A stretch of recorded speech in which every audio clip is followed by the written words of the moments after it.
Hello, and welcome to the Dallas After Show. I'm James Lott Jr, your host here on JLJ Media. Welcome. We do the Dallas After Show here on JLJ Media. Subscribe, like, comment, share. Thanks to all the message boards, Dallas groups, Dallas people out there who have been accepting these episodes and talking about whether you agree with me or not, or like him a lot, doesn't matter. Let's continue discussion of one of my favorite shows of all time, Dallas, that was on CBS, and the one that was on TNT. May 3rd, I mentioned this yesterday, but I was busy. But May 3rd, yesterday, was the 40th anniversary of Conundrum. Now, Dallas fans know exactly that's the title of the episode of the series finale of the first original Dallas. Dallas here from 78 to 1991. And May 3rd, 1991, it went off the air. I thought about this before I started. I don't know about you out there. I watched all 13 seasons in real time. I watched them all in real time. And I own all 13 seasons on DVD. But I've watched it in real time. When I started the series, I was a kid. By the time this aired, May 3rd, 1991, I was 1 week shy of my 22nd birthday. My birthday's in a week. My birthday's May 10th, Mother's Day. But this year, I was 21, almost 22 years old. Basically, I was 22 years old, didn't say that way. I had a toddler running around. My little girl, Monica, was 2 years old running around. And that's kind of funny, the span of how long I watched this. The show lasted that long. Went through my junior high, high school years, college years, out in the world, beginning out in the world years. Like it totally spanned that time period. I didn't think about that until before I came on. Like, that's kind of crazy. But yes, and I watched all the episodes in real time. And I remember when this came out. I'm not gonna go super in depth to every single scene that happened in the show of that episode. You guys all watched it, you saw it, but people were asking me they want to know more about my reactions to things. So I'm listening. I do read the comments, and so they want to know more of my reactions. They really like that, and so I'm gonna share them with you. I'm now a writer. I have my own audio dramas on JLJ Media. You can go anywhere, Apple, Spotify, whatever. And I have like 11 audio dramas that I write or co-write, many of them. So now I get it. Now I know what it's like to be a writer and to actually write story, continuing story. I'll tell you how I felt then and how I feel now. I look back on it. When this episode aired, it was all about JR basically, and JR was in a really bad place, right? He was tricked into selling his controlling stock of Ewing Oil to Cliff Barnes. Sue Ellen was with her husband, played by Ian McShane, later of Deadwood and all of fame. John Ross disowned him and went to live with his mom. He lost South Fork, basically. Bobby owned it, had control of it. And Clayton and Maselli were off traveling. He had no job. He had no home. I mean, he could live in South Fork, but no home. He was kind of broken in a bad place. I thought it was interesting, and I thought back then I kind of liked that, but I was sad the show was going off the air because I wanted to see JR scrap and fight and build back up. I thought that'd be his chance. Break him down to the core, but then he could find who he really is and then fight back up. They didn't do that, of course. When Joel Grey showed up, which I knew from Cabaret, Oscar winner from Cabaret, and Jennifer Grey's father, yes, for those of you guys who like Dirty Dancing, I was like, oh, okay. And he decided to do this whole It's a Wonderful Life story and show us if JR had not been born, what would have happened. I remember I was disappointed at the time. At the time I thought, I don't want this. I don't give a crap about this. I watched the episode. I thought it was well done, but I was not excited. I was not happy. I don't remember what I wanted at the time. I know I didn't want this, but I knew deep down too, I knew that when it comes to series endings, there usually has to be some kind of closure. They have to kind of like tie things up or set things up as if another season would happen. Like just kind of set them up to do their thing. And I was just kind of like, I didn't I don't know. I was like, really? Gonna do this? They brought up some interesting stuff, which we'll talk about. But I started watching the episode going, I was underwhelmed. And then at the very end, the famous, oh no, JR, like, did JR shoot himself like stood in front of the mirror while Joel Gray was kind of like the devil? Like that part was like, and I think I was like, she's gonna end Dallas on a cliffhanger. I just remember going, I remember not being that happy. I was okay, but I wasn't like happy about that. So now, take two to now I'm a writer. I'm in my 50s. My birthday is next week. I look back on it more. It was an interesting choice. And because of the time I'm a writer, I'm like, now I kind of like wish we could find out about some of those other characters. Kind of. It was kind of like, now I wish there was a Dallas alternate universe episode or something like, or a little short or something. Because I have to admit, because I had to remind myself, I've been reading a few things. And I'm reading because I'm trying to remind myself what the things were. One of the things was JR wasn't born. He was the firstborn. That's why he's John Ross Ewing Jr. So Gary is the lead. So he'll take over as JR's. He'll be heir to the fortune. Bobby becomes a middle, and they decided not to do like make him just take two sons. They decided still to have a third son named Jason Ewing. I thought that was interesting. But because Gary wasn't an oil man, it went bankrupt. Jock died from stress.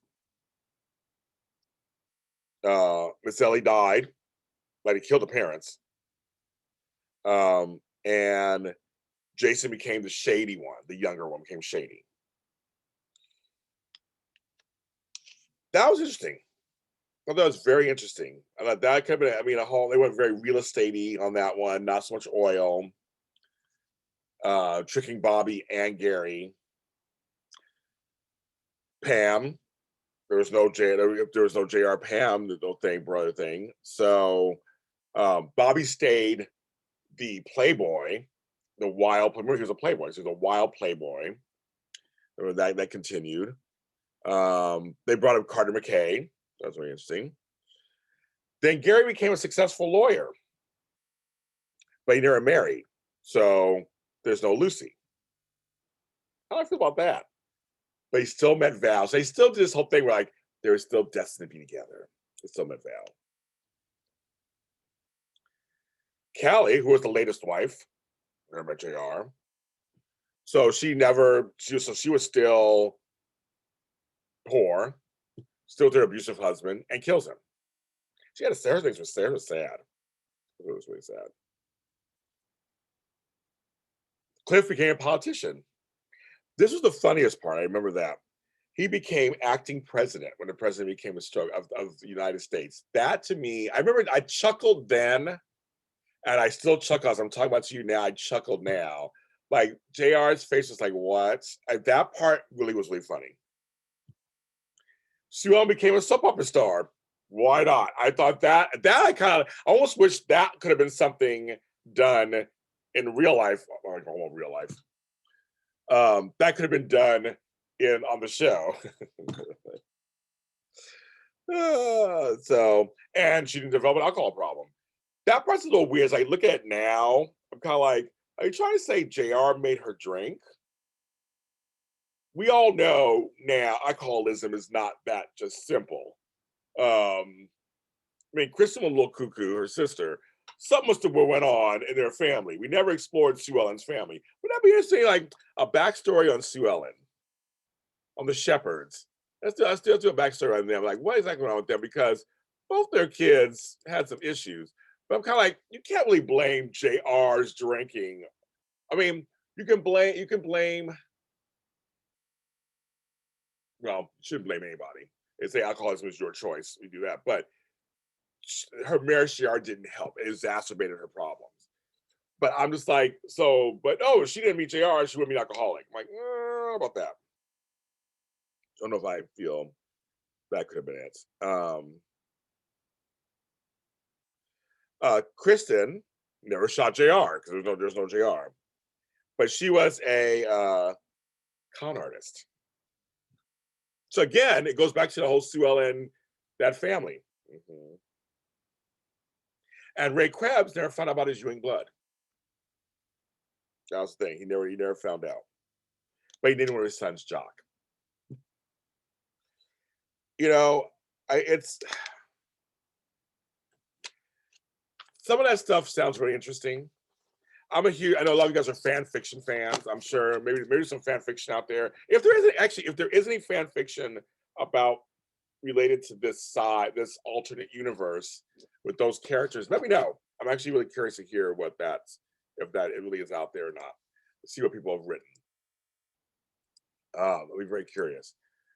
But again, I look back on this episode now and go, it was decent. It was an interesting choice. I still like the end with a cliffhanger. And then when it came back, it was just like he didn't shoot himself. He shot the mirror or whatever. They left it open. But I felt like I don't know what they could have done. I don't know you guys out there could think of something. I don't what could have they done? That's bad English. What could they've done to wrap up this 13-year series while leaving it open for anything in the future? You know, years later, there was like a movie talk, and obviously the reboot came years later. But at the time, it was like should have JR won? Should JR have just been just like he succeeded in everything and won? You know, he had Ewing Oil, he had South Fork. Maybe not have a wife, maybe just he stays single. Has a son, or is JR the type person who shouldn't win? That's a good question. So JR just the type of person, he's done so many things in the name of the family, in the name of Ewing Oil. Should he be the person who just doesn't win in the end? From his original series. I mean, later we see stuff happen later. I don't know. This is a question to me. I just thought it's a conundrum. I had to. So overall, I give the episode a B. If I had to give it a grade from A to F, I give it a B. I think it was inspired. Getting Joel Grey to come on, that was good. Must have been friends in real life. I don't know. I'm just not certain. I don't know. It's not my favorite series endings, not at all. Knots Landing to me did it better. Dynasty left a lot of cliffhangers on theirs. They did left a lot of cliffhangers. But even though I think it was a little better, it was more campier. Falcon Crest, I really enjoyed their series ending, where D'Angelo Channing came back.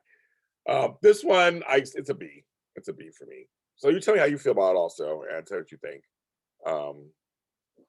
Now I'm like going, all these other Ewings and things going on. Kim Johnston Ulrich was Bootsy Ewing. She was on the show too? Oh. I didn't realize that at first. Patrick Pankhurst was Jason Ewing. Funny.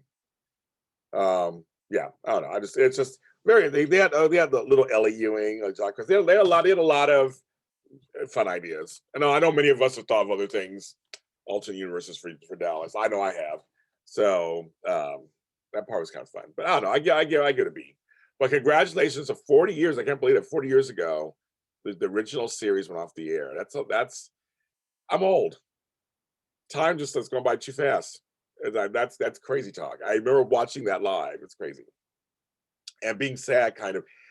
Dallas, the last season wasn't the greatest. It was declining. We could all agree it was declining in quality. The scripts literally were not as good as they used to be, and it was just declining. And I don't know. And part of that, I don't know. I know Law and Order and some shows stay on for 20. Grey's Anatomy, they stay on for 20, 25 years. I don't know if their scripts are still good as when they were early days. I don't watch those shows, but some NCIS and all those shows, they go on and on and on. I feel like if you're a good writer, you could soaps do it all the time. Daytime soaps have been on for 100 years. I feel like, why can't you do it for a 12 to 22 episode series at night? I don't know. Why does it somehow go down? So I don't know, but we can all agree it was going down. So it needed to put out its misery on some level, or inject it with something new and fresh that incorporated the old stuff also. I mean, it's kind of like, and the reboot didn't do that, so that's a whole other show. We'll talk about that more too. I'm James Lott Jr. I love Dallas. I'm wearing my Dallas shirts. And you can follow me at James Lott Jr. everywhere and JLJ Media everywhere too. Everybody, thank you. Take care and have a good week.